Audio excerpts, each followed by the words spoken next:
All right. Hello again, adventurers, and welcome to another exciting episode of D and D Deep Dive, the show where we dive deep into classes, subclasses, and other features of 5th edition Dungeons and Dragons to help you get the most out of your choices. So today, it is finally here. It is the last video on heroes and villains of the Theros. Now, don't get me wrong. I still love this supplement. It's been amazing, but it's been 12 subclasses in like 2 weeks. Like that's a lot of videos and the thinking, and yeah, it's rough. So yeah, we are going to cover the wizard subclass, which is the Wizards School of Fate, and then I'm gonna step away for a little while from this to just give you a little bit of background. Fairly recently, Wizards of the Coast released the Theros campaign setting, which is a Greek mythology themed setting, actually from Magic the Gathering, that they created a Dungeons and Dragons settings for, so you could actually play in that world. Dael Kingsmill and Jeremy Malul went and created a supplement for it. It's on the DMs Guild. There's a link in the description below to go pick it up. I highly recommend you pick it up because it's super worth it. I bought it within hours of it going live, and I don't regret the purchase at all. It's currently a gold bestseller, which is a really big deal. I think less than like 3%, 3 or 4% of products on the DMs Guild ever get to the gold level. So excuse me. So it's a big deal. That being said, I will. This particular subclass does not have a ton of like really complicated stuff in it. Generally, when I for the rest of the series, I've actually intentionally left pieces out, simply so that someone could watch this video and then use it as a way to play this subclass without actually purchasing it. I'm going to try to do that here because I really want you guys to actually go purchase it, especially now when it's new. They will continue getting purchases for a long time. Like my particular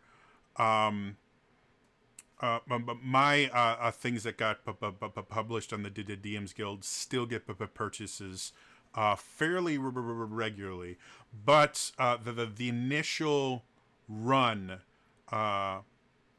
is definitely what's going to kind of flavor how what the longevity of it is. So if you can afford it, like I said, it's only like $8-ish bucks. Pick it up and enjoy it, because in addition to the classes, they also have some backgrounds, some magic items, some new spells, lots of cool stuff. So anyway, now that all that's out of the way, let's dive into this. So, to just give a real quick refresher on how 5th edition design works. Every single class should feel very different to play, and they should feel very different to play right from the beginning. So each class has these defining features that make it unique. And according to the philosophy of the design in 5th edition, those unique aspects should show up within the first two levels.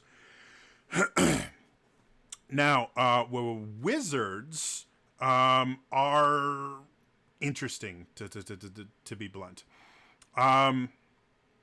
Wizards are the traditional caster class. They have been around since the very first edition of the D&D, which I believe now is called I think they just call it original, because you had original, then you had D&D basic, then you had advanced Dungeons and Dragons, which a lot of people could call that first edition, and then you had second edition basic and advanced, then third edition they got rid of the advanced thing.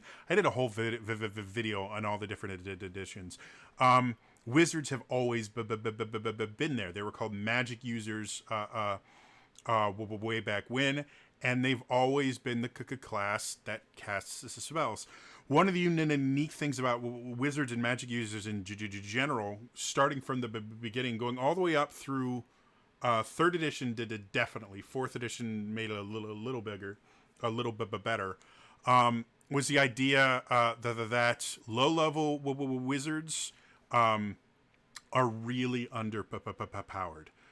They're not fun to play because you can get killed in one hit really easily in earlier editions. Your spells are really not that powerful, and you have so limited use of those spells that most of the time in combat you're using something like a sling or a quarterstaff for most of your actions. You really don't feel like a wizard. That all changes once you hit, depending on the edition, between level 5 and like 7, when you get access to the third level spells, you start being the main damage dealer. And then once you get up towards kind of the mid-level, like between 12 and 15 in most editions, you are so powerful that no one can really stop you. And the goal of most encounters is to kill the wizard first. And by the time you get to the 20th level, you can literally have a single wizard turn on his party and wipe them all out without any difficulty whatsoever. So the phrase is fighters increase linearly, and wizards increase quadratically, or exponentially, I mean, which basically means you start slow and then go shoom and go crazy. Fourth edition kind of changed that a little by giving everyone powers, is what they called it, to where everyone kind of increased in this kind of exponential way. It was very linear until you hit epic Destinies, and then you went exponential. And the fifth edition has fallen into a few traps of the earlier editions, where really high-level wizards are really powerful compared to other classes, but it's nowhere near as bad. Because of that, the thing about playing a wizard in 5th edition that they had to do was you had to make the low-level content fun and enjoyable, while making the high-level content still fun and enjoyable, but not so overpowered you could one-shot bosses. And so that's kind of where the schools could come in, and some of the defining features of the wizard. The wizards specifically, and before I speak out of turn, because I've just done so many of these things recently, I want to actually look what they get. Yeah, that's what I thought. So the wizards specifically gets two things right at level 1 that define the wizard. First, they get their spell casting. And a unique thing about wizards is they get what's called a spell book. It allows them, anytime they find a spell scroll that's on the wizard's spell list, or they find another wizard's spell book, they can actually copy those spells into their spell book, and they now have access to them like all the other spells they've learned. It costs gold and time in order to do it, but it means wizards can learn more spells than literally any other class. Wizards, technically, if they can find all the spells, can actually learn every single spell available to them and put it in their book. They can only prepare a certain number of spells a day, but they have access technically to everything, which no other arcane caster has that ability. So the spell book and spell casting defining aspect of the wizard. Now, like I said before, low level wizards don't have a lot of spell slots, and so playing a low level wizard can feel really boring. So they kind of fix that into two ways. One, they make cantrips at will spells, something they actually took from 4th edition. Basically, any cantrip you can just keep casting over and over, and cantrips get more powerful as you get to higher levels. So they're useful at level 1, and they're useful at level 20. So that's one thing that makes playing a wizard feel more wizardy. The other thing that's actually unique to just wizards is this thing called arcane recovery. Wizards, again, have access to more spells than any other arcane casting class because of their spell book. And because of arcane recovery, they actually can cast more spells. Arcane recovery actually allows you to recover some of your spent spell slots on a short rest. So that's kind of the defining things of a wizard is they have access to a lot of spells, and they can spend more spell slots than any other class, with a few exceptions. Like I think the land druid has something similar to arcane recovery. But that's what they're designed to do. They're designed to cast lots and lots of spells. So with that, the schools will actually, which is their subclass, will actually, there's two different kinds of schools. There are the schools that are actually in the player's handbook that I did in a previous couple of videos. And what those do is they give you an advantage and an incentive to cast spells from a certain school of magic.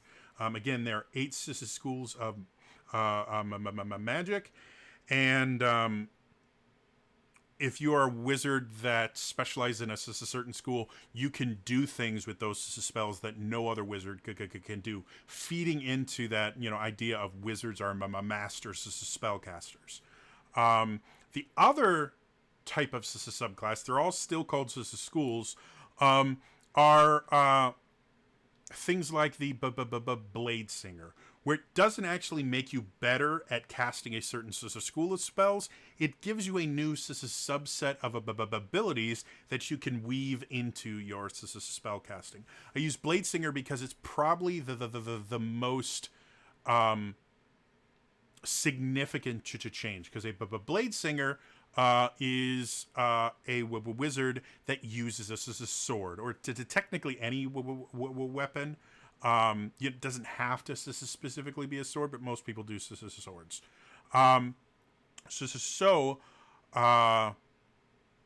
What it does is, instead of saying, hey, you get these spells that you can copy for less, and you can do these special things with those spells, it just gives them new abilities, like the Blade Song, the ability to wield a weapon, and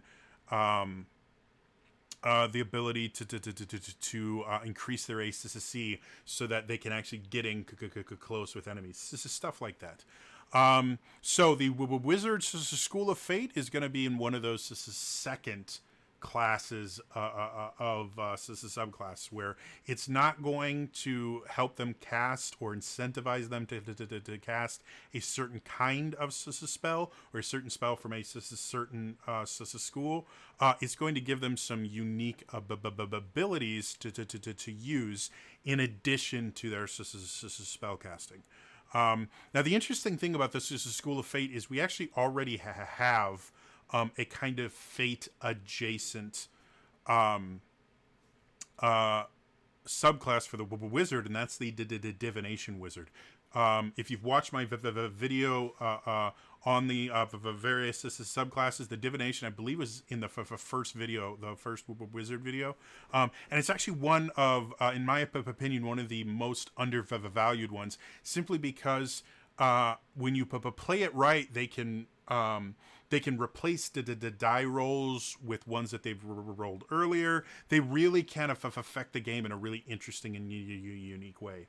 So, when you look at a School of Fate, you might think that this is kind of going to tread a little bit on the Divination Wizard, and it's nothing like the Divination Wizard, which is good. You never want two subclasses that are very similar or do very similar things in the same class, because then the conversation is going to turn into invariably which one is the better class, and then everyone is only going to take the better class. And you don't want that. You want all of the choices you can make to be valid choices in certain situations. If you give a clearly better choice, you're devaluing all the other choices that players could make and that players already have made. So let's actually dive into what the School of Fate is. And I think the best way to define the School of Fate is actually with the second level of ability. You choose your school at second level. And the second one of these second level abilities, you get to two of them, is called Shared Destinies. And the effect of this is basically you choose a creature you can see within a certain range. If you want to know that's a specific range, go ahead and pick up the class. The link is down in the description down below. It's definitely worth it. But you choose a creature within a certain range, and you basically link yourselves in fate, or in your destinies are now intertwined. It takes an action to do this, and there's a limited number of links you can make. You start off being able to make one link, and as you gain levels, you eventually can make up to 4 links simultaneously. And you can dismiss a connection as a bonus action. If you want to know the specific levels where you get more links, again, pick it up in the link and the comments down below, or description down below. Just from Shared Destinies, the only real benefit to having a link is you always know each other's locations. Now, because this ability is not one ally or one enemy, it actually gives you a lot of choices as far as what creatures you will want to use that link on. For allies with just this basic thing, it can be extremely useful if you have a scout going ahead, or someone going to do something where there's a chance they could be captured. The fact that you will always know where each other are as long as you're on the same plane is a really big deal. Even more so along those lines, if you want to intentionally have a party member get captured, to perhaps your quest is to find a kidnapping victim, or maybe to dismantle a criminal network. If you use this thing, because it's not a spell effect, something like Dispel Magic isn't going to affect it. So even a really smart crime syndicate would not be able to stop the rest of your party from tracking you right where they want you to. Like I said, there's a lot of different uses to using it on an ally just in this first feature. Using it on an enemy can work the same way. Now, if you use it on someone that's unwilling, they make a wisdom save against your spell save. Spell save DC, and if they fail it, the connection works. And if you touch the creature when you make the connection, they have disadvantage on this as a saving throw. So again, lots of reasons to always want to know where a creature is. Again, if you have a boss that it looks like they're about to peace out and run away, which happens on a fairly regular basis with some powerful bosses.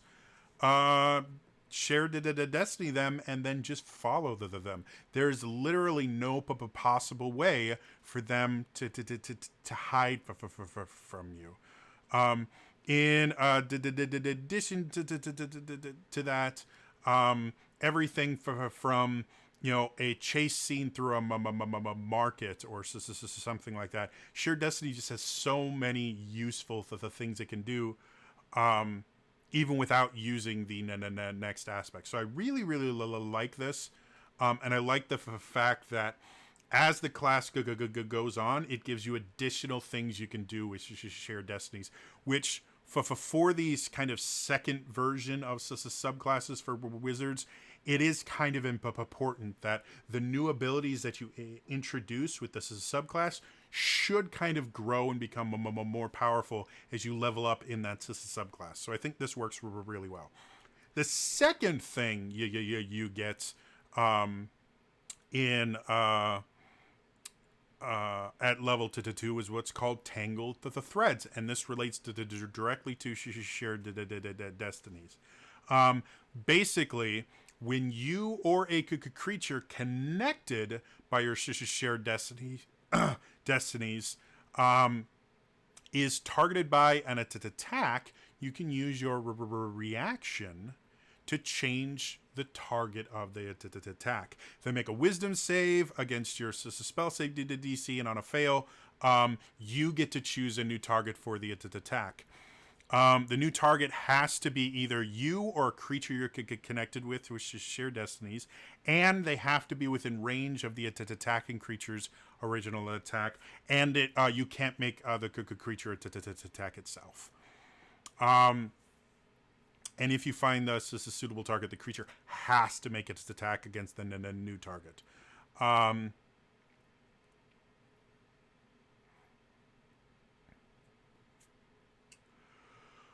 So there's a lot here that you can do with that. First things first, it's not entirely clear as far as when you have to do this. And what I mean by that is, if you are being attacked, you're the wizard, and you're being attacked, do you have to do this before or after the attack is rolled and the number is come out? Because if it has to be before, this becomes a little bit more of a gamble, because it does use your reaction, which you only get one per round. So already it's something that you need to pick and choose when to use it. And it can be a bit of a gamble if they roll a 1 and you use this before they rolled that 1. You've kind of just wasted your reaction and a really useful ability. So that would be something I would like some clarification on. Just reading it, if I were to interpret it at the table, because it says targeted by attack, by an attack, to me that sounds like before the roll, but just something in there to state either before or after the roll. I think after the roll, because this is already pretty limited, I think after the roll would be better, simply because you already have to have a target within range. You have to already have the target connected by Shared Fate, which burns in an action. I think it would be more useful if it was something after the attack roll. But that's just me. So yeah, this kind of gives you an incentive to make Shared Destinies with a combination of allies and enemies for a number of reasons. Let's say you have an adventuring party where it's you, a paladin, a cleric, and a rogue. Not a crazy party by any means. If you share Destiny with the paladin, and kind of stick near them. Anytime someone tries to hit you, you can shift it to the paladin, which generally will go from something like a 13 to like a 16 armor class for most wizards if they're using mage armor, all the way over to a paladin, which may have a 20, 21, maybe even to 22 if you've got some magic armor or shields. And that's a really, really big deal. You can prevent a lot of damage from yourself. On that same route, if you start doing shared destiny with other melee fighters that are enemies, if you have maybe a couple of ruffians that could come up and swarm your wizard, and the first round of combat before they can get to you, the wizard has shared destiny one of the ruffians. When the other one attacks, or maybe they get to 2 rounds and they can actually share destiny on both of them. When one ruffian attacks, you turn its attack to the other ruffian, and depending on which one hits, again, you only get one reaction per round. You can basically make them kill each other instead of killing you, which could be interesting. For ranged attacks, this becomes even more useful, because instead of having to stick like a glue to the paladin, you get hit by a ranged spell attack.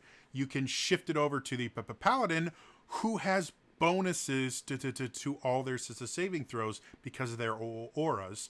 So yeah, like Tangled Threads really gives you a lot of reasons and a lot of choices to kind of save once you start getting more connections, to kind of save like one, maybe to 2 of the connections for an enemy, just to kind of make the choice of, okay, do I want to hurt the enemy, or do I just want to, keep myself from getting hurt? The other thing that's nice, like say you have a barbarian that can just take a ton of damage. It doesn't matter if they hit or miss the barbarian. A lot of times they're taking half damage. They have so many hit points that even if they take full damage, they can deal with it. So lots of choices. I really like it. I think it's unique. I think it's interesting. Yeah. When you get to 6th level, you get what's called Watcher's Eyes, which is effectively, you get this scrying spell in your spell book. You always have it prepared. It doesn't count against the number of spells you can prepare a day, and you can cast it for free once between long rests. Now, I mentioned last time they have released a 1.1 version of Heroes and Villains, and they actually did make a slight modification to Watcher's Eyes. I'm going off of the 1.0 because that's what I've been doing the entire time, but the change is so minor that I might as well mention it here. Normally, this is the second part of Watcher's Eyes. Is if you're connected to a creature which is shared destiny. It used to get a -12 save modifier to the wisdom save to avoid being scryed on. Now they just auto fail, which makes a lot more sense, mostly because a -12 modifier means you're going to auto fail anyway. Like, it's such a massive number that unless you rolled a nat to 20, or the person casting had a really, really low spell save to DC, which even at 6th level, wizards are going to have a pretty high spell save to DC, like generally 14 or 15 easily. Yeah, it's just, it wasn't really worth it. Yeah. So that's Watcher's Eyes. Pretty simple. Fits with the school of fate, where you're gazing and remote viewing into the other places. The other thing that's nice with shared destinies in general is picking the target that you want to share the destiny with. can be, a thing of in itself, because you want to pick a target that's going to give you some sort of benefit. So if you have 6 enemies on the field and you pick the one with the highest armor class, and you're planning on making all the enemies attack him instead of you, it's not nearly as effective as picking the one with the lowest armor class, or maybe the one that does the most damage. So the ability to scry on your enemies before you get into the fight is really useful. It can help you pick your shared destinies. At the 10th level, you get more things to do with your shared destinies. This one is called Promise and Peril. So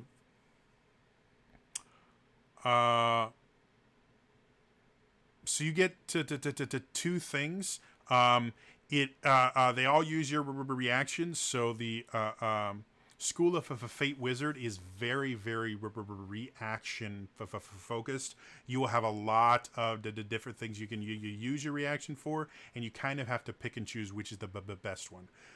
The first thing you can do is when a creature you're connected to with your shared Destinies feature takes damage, you can use your reaction to deal the same amount and type of damage to another creature you're also connected with within a certain range. If you want to know that's a specific range, pick up the class in the description down below. It's really worth it. The other thing is when a creature you're connected to is healed, you can use your reaction to heal any one of the other creatures you're connected to that's within a certain distance. Once you use this feature, you can't use it again until you can complete a short or a long rest. There's a lot to unpack here. First things first, the ability to transfer damage to another creature is a really, really big thing. And it can have benefits for both your allies and your enemies. Like I said before, if you've got a barbarian on your team and you're connected to them, it may be that you're... oh, wait, no. This I was thinking it transferred the damage. No. What it does is it just gives extra damage. So that one specifically is for enemies. Sorry for misspeaking. So you connect with a bad guy. One of your allies takes a crap ton of damage. You just go zoop, and one of the bad guys gets fried for this. This is the same amount. This can be really, really useful when you're dealing with an enemy spellcaster and a meat shield, which is a really common thing to do. Or even just having an enemy spellcaster, or just a really powerful creature like a dragon, connecting with the dragon, it uses its fire breath and does 60 to 70 damage to someone. That probably wouldn't work because most dragons are immune to their own breath. But let's say they do claw attack or something. You're able to reflect that damage right back at them. And like I said, for spellcasters, it's incredibly potent because most of the spellcasters don't have tons of hit points, but their spells do tons of damage. So this one thing could turn the tide of battle. The heal thing is also really, really useful because one of the things in shared Destinies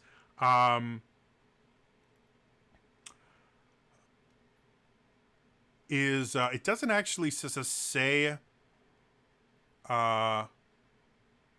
it doesn't actually give any guidance on what could end these shared destinies. Like, it doesn't mention that if you go unconscious, the shared destinies are broken, or if the other person goes unconscious as broken. So theoretically, you can keep a connection with an unconscious ally, and when your healer heals one of your connections, you can bring up this other ally really quick and easy. The other thing that could happen is for group healing, the things like that, you basically could double heal someone. Because you can basically copy heals onto someone else. So let's say the cleric used like mass healing word, and everyone got like 25 hit points because they cast it really high. The person that's the absolute lowest that's connected with you, you could use to basically give them another 25 hit points, doubling the amount of healing for them. So there's a lot of uses to Promise and Peril. The only issue I have with it, it's a one and done, which makes it significantly less useful, especially since there's two different ways you can use it, and it makes it so specialized. That I could see a lot of wizards not using it and saving it for that one clutch moment that needs it, and the clutch moment never coming, and it kind of becoming an unused ability.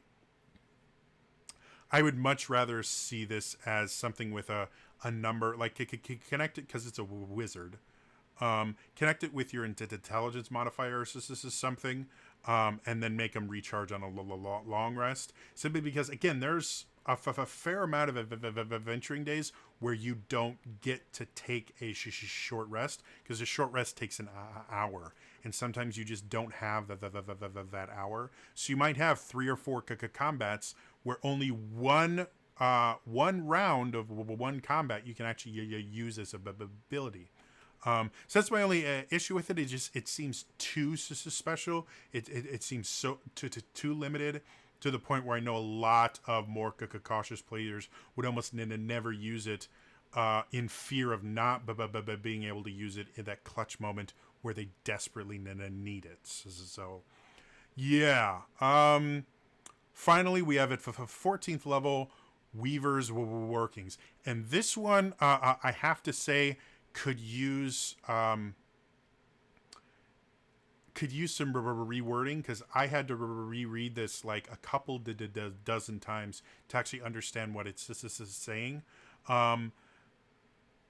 What it does is it says you get a special reaction you can take once every round. You can use this as a special reaction only to activate your Tangled Threads, and you can't use it on the same turn that you take your normal reaction. When I read that, I read both turn and round as this is the same thing, and they're not. A turn is a single character's group of actions. A round is everyone's actions for an entire round of combat. So basically, this gives you an additional reaction that you can use for Tangled Threads.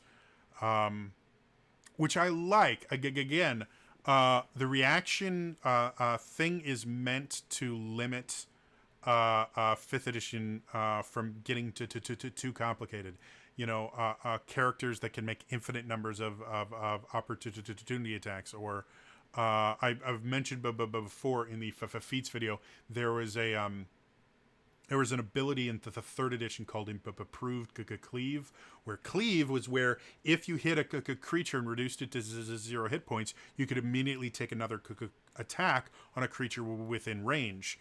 But you could only do that once per round. Or once per turn. With Improved Cleave, you could keep going as long as you were reducing creatures to 0 hit points. So barbarians and fighters regularly would go on these improved cleaves streaks where they would just go they get 4 or 5 attacks in a single action. So reaction the reaction action was meant to prevent things like that from happening. and allow combat to be a little bit more dynamic and force you to make choices. Do I want to use my reaction for an opportunity attack? Do I want to hold on to it for maybe deflect arrows or something like that? So Tangled Threads, because it's an integral part of the Wizard of Fate's kind of kit, giving them an additional reaction where they can only use Tangled Threads kind of bridges the gap really well. It allows them to use this ability a little more often, which defines their subclass, without opening the door to abuse by people using multi-classing and things like that to get access to reactions they really don't need. So yeah, I like that. Like I said, because it's worded, you get a special reaction. You can only activate Tangled Thread. You can't use it on the same turn. You take your normal reaction. It sounded like all it did was let you use Tangled Threads, but then it would get rid of your normal reaction, which it doesn't. I'm trying to think of a better way. I would almost say to keep it in the line with 5th edition and how they word things. I would say in combat, once per round, you can use Tangled Threads, no action required, which is how they phrase it, which gives you this as the same effect, but it doesn't use special reaction and a normal reaction or anything like that. It just says once per round of combat, you can use Tangled Threads without expending your reaction. That way you're not adding additional reactions or special types. You're simply saying, hey, you can use this more often. So yeah, as I mentioned before, they do add some new spells. There's actually some specific spells that are fate based. They're really interesting. I'm not going to go into them. So this is simply because I haven't done a video on spells themselves yet, and I don't want to have to get onto the all the minutiae about how casting works and all the weird stuff with that. But they're I think they've got 7 there. 2, 3, 4, 5, 6. Yeah, they've got 7 new spells. They're all interesting. I very briefly looked over them. None of them really kind of pinged me as being broken or anything like that. And they're all very unique spells. A lot of people, when they think of wizard spells, it's like, how much damage do I do, and what area does it affect? Whereas these, some of them do damage, but all of them just give you ways to affect creatures in the battlefield in general in unique ways. A lot of control type of abilities, which I like. I think the wizard's kit is a little bit too much. I rain hellfire from the skies. So yeah, that's the Wizards School of Fate. Like I said, I like it. I think it's interesting. I find it really interesting that the School of Fate is almost entirely based on your reaction, whereas other than the shared destinies, obviously, whereas the wizard class itself really doesn't have many reactions other than counterspell that it ever uses. Counterspell and shield are really the only reactions wizards ever use. They never make opportunity attacks. They don't have weapons that are good enough. So I like the idea that the wizard part of your character is going to be acting on your turn, and the School of Fate aspect of the wizard is going to be acting on everyone else's turns. I like that. I think it's unique. It expands what the wizard can do. It forces a person playing the wizard to pay attention to combat when it's not their round. Something that causes issues at a lot of tables. And it's a challenge for a lot of DMs to find ways to motivate your players to pay attention to combat, even when they're not the one acting. So I like this. It really forces the wizard to pay attention to the entirety of combat, not just their round. Like I said, my only real issue with it is Promise and Peril. I think is just too limited, and I'd like to see it get a few more uses in there somewhere, because it's a really interesting, could be very clutch ability, but because it's a one and done ability, a lot of people are almost never going to use it as it is. Even just giving them a second use of it would vastly change how often people are willing to use it, because it's amazing how much better people feel about using one of two instead of using the entirety of a single use of ability. Just psychologically, they like it better, even when it's the last use of that ability, because they've used it once before. It feels better to use it. So if you don't want it to tie it to the intelligence mod or anything like I mentioned before, even just giving them one more use of it between shorter long rests would go a long way to making it a much more viable ability that people will use a lot more regularly. Otherwise, that's all for me today, folks. We are completely done with Heroes and Villains of the Theros. As always, please, if you enjoyed this, please hit the like button. Not only does it help us with the algorithm so other people can see this, but it lets me know that you guys actually want me to do this. Like I've said, this has been a ton of work for me. I'm absolutely exhausted. If you guys want me to do more stuff like this, I need to know you guys actually will want this stuff, and the like is a great way to let me know. Also, subscribe to the channel if you want to see more of these stuff. I normally don't put out videos this often.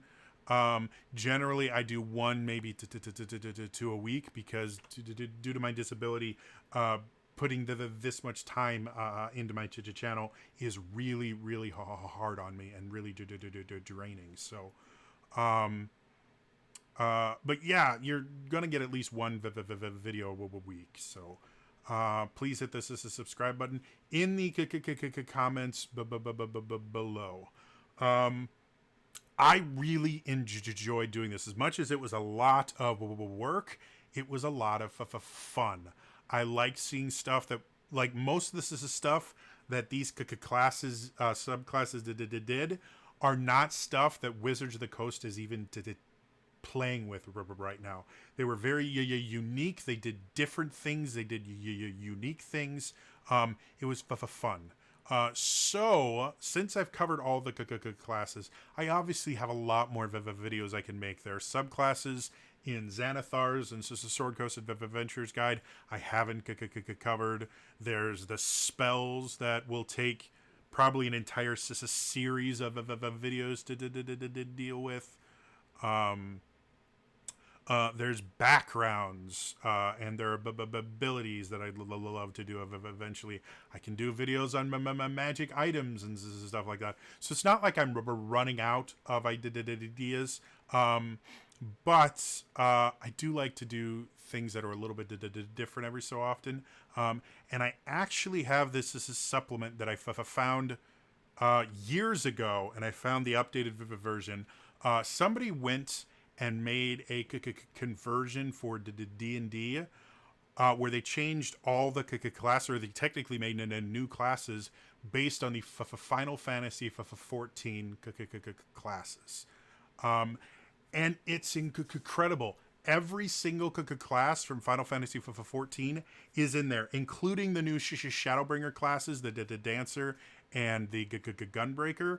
It's really cool. Most of the classes compared to regular D&D are kind of overpowered. But it's interesting. It's unique. If you're a Final Fantasy 14 fan like me, you'll definitely enjoy it. So, if you guys are interested, I might just start doing one of those Final Fantasy 14 classes every so often. In the comments below, let me know if that's something you would like to see, or if you find another supplement, either on the DMs Guild or anywhere else on the interwebs, where you're like, hey, this would be really cool. I have a conversion for 5th edition D&D that turns it into all Lord of the Rings the theme stuff that I think is really interesting. So yeah, if you guys want to see more stuff like that, where I'm taking very different stuff that's not published by Wizards of the Coast, let me know in the comments down below. As a final note, please pick up this thing. I've put hours into learning all this stuff because of how much I loved the supplement and how much I respect Dael and have for years. Jeremy, I have just started getting to know. We've interacted on Twitter a couple of times, and I have the utmost respect for him, but I've known Dael a lot longer. So please pick this up. See if we can get them from gold into platinum, or even mithril or adamantine. It would be just super cool just to see that. Again, that's all for me today, and I will see you guys in the next time. All right, bye.